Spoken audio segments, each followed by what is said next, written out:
So, I almost feel sorry for the pesky dames. Their attempts at censorship have, backfired pretty badly, and gotten me a lot of new subscribers, too, so, I mean, that's always sweet. But, well, I mean, growing up, it's an uncomfortable process.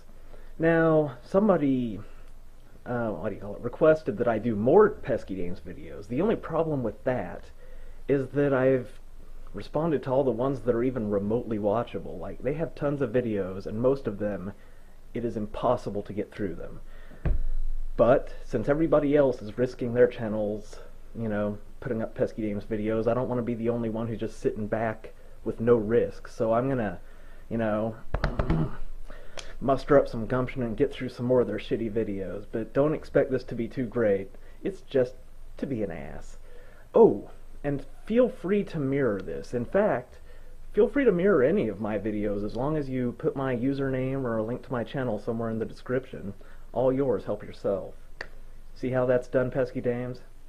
It's called not being a selfish bitch. Now, let's go ahead. Hey YouTube, guess what we're going to be talking about this week? It's you! We're going to be talking about you! And all the wonderful things you say in the comments. Or rather... Well, now, I know we're not talking about me because I got blocked pretty goddamn quickly. And also, even before I was blocked, my comments were never in the comments section. Because they're set to approval. Yeah. Behind the safety of anonymity. On the other hand, it empowers ordinary people, who it turns out, behind the safety of anonymity, are occasionally massive bigoted wankers. And the more bigoted they are, the louder they shout, until all reasonable dialogue has been drowned out. I sincerely doubt that reasonable dialogue being drowned out was a serious risk. But do go on. Now you might be thinking, sure, everyone knows that the internet is full of loud, obnoxious arseholes. Just deal with it. Get a thicker skin. Don't read the comments. Ignore them, and just stop whining. Actually, you know, my mind drifts. I was thinking back to that earlier thing you said about how loud they shout. How can typed comments have a greater volume than other typed comments? If you're thinking that, then you probably identify as male. Well, I don't know. I have a penis and muscles. Like to fart. Unlike you, though, and most feminists, I don't just go around obsessing over my genitals and making a whole identity of the thing, but, you know, whatever. Go on. See, women, or anyone who uses the internet under a potentially female identity, get special attention from the arsehole. We get threats of sexual violence. That is fucking disgusting. That turns my stomach. It seriously does. Threats against our family, death threats, people doing everything they can to find out where you live in real life so that they can teach you some respect.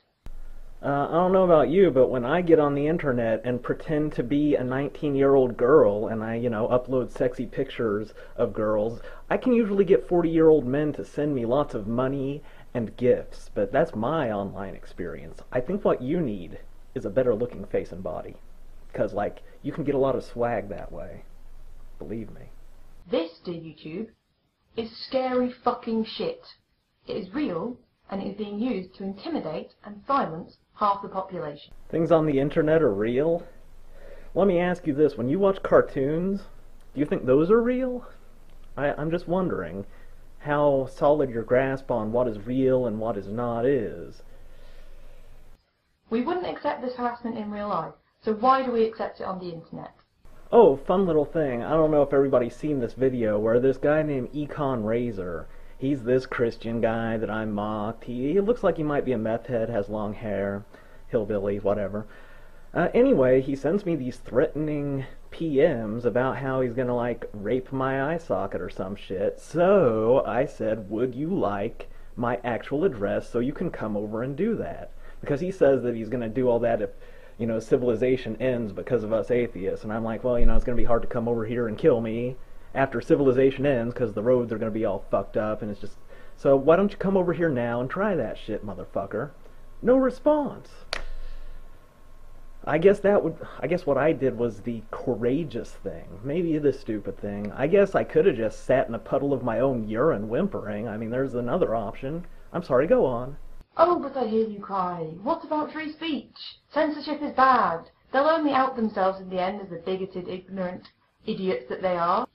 I didn't say any of that crap. You're really bad at predicting what I'm gonna say. Let me repeat myself, Internet. Scary fucking shit. This is not free speech. This is harassment on a massive scale, and this is not okay. Again, if you're sat there thinking, you're overreacting, being hysterical, being too emotional, congratulations, and minus 50 points.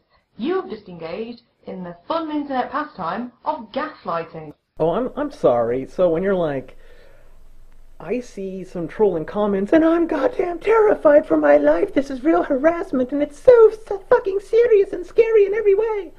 That's not being too emotional. Well, alright. Good to know. That is the right level of emotionality. Dismissing a woman's opinion based on sexist stereotypes instead of on the merit of her actual argument. If you were a man, I would be so much fucking meaner to you right now. That's what's sexist. Because, I'm a raging sexist in the sense that I'm not nearly as harsh on you as I would be if you were a man saying this ridiculous emotional bullshit. If a man was saying that, I would be like, I'm gonna kick your ass, you fucking nerd. But then again, I've been told I'm a bully. Women have been putting up with this shit silently for years, but thankfully it's something that people are finally talking about. And gaslighting is just one of the terms that has recently gained some attention. In recent weeks, a number of high-profile journalists, bloggers and writers have come forward to talk about the gendered hate mail and comment thread abuse that they've received over the years. Many of them have admitted that this constant tirade of abuse has actually led them to actively avoid popularity by deleting blogs or shutting off comment threads before they get too popular, or by actually ceasing to write on the internet altogether. If you're interested in some of the recent articles that have come out, I'll put some links in the description for you. Faced with the almost certain prospect of this abuse, many women will simply never go into blogging, never go into journalism, never start a YouTube channel. Oh, that's terribly interesting, but I seem to have lost interest all the same. But hey, you know what? I'll help you, pesky dames. Let me give a word of advice to everybody. Let's not use these gendered slurs, these threats of violence, threats of rape. No, that is not classy. But, you know, you should point out when people are saying ridiculous bullshit, which is what I like to do. I mean, I guess I'm sort of biased in that way, because that's how I would prefer to do it. So everybody have a nice day.